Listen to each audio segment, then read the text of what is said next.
talking to on the way here tonight. Stacey Abrams is in the state of Texas. She just gave the keynote address at the Annie's List lunch in another part of the state. I called her to thank her for all of the work that she's doing on voting rights and making sure that every person in this country can vote and that every vote counts in this country. We talked about how in our states of the former Confederacy, really ever since the end of Reconstruction, we have drawn people out of their ability to participate in this democracy.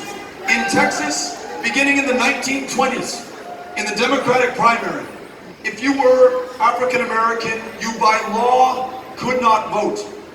There was a doctor in El Paso, Texas, Lawrence Nixon, who also founded the first branch of the NAACP in the state of Texas, and it was in El Paso, who took his case to the Supreme Court, not once, but twice, did not resolve it within the first year or the first 10 years, tried to vote for the first time in 1924, had to come back and finally vote in 1944, almost 20 years to the day, in the same polling location, fire station number 5 in downtown El Paso. You would think, after his victory before the Supreme Court, opening up the franchise to his fellow Texans, we would be number 1 in the country in voter turnout.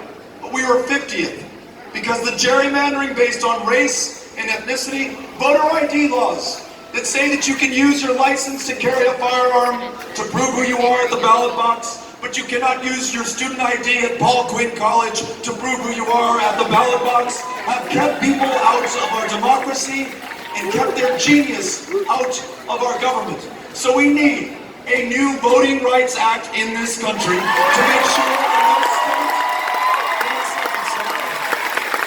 we need automatic voter registration so that when you turn 18 years old, you are ready to vote. We need same-day voter registration in this country. We need to end the practice of members of Congress choosing their voters. No more gerrymandering in the United States. And as President of the United States, if she's willing to do it, we will put Stacey Abrams in charge of this effort so that we get it done.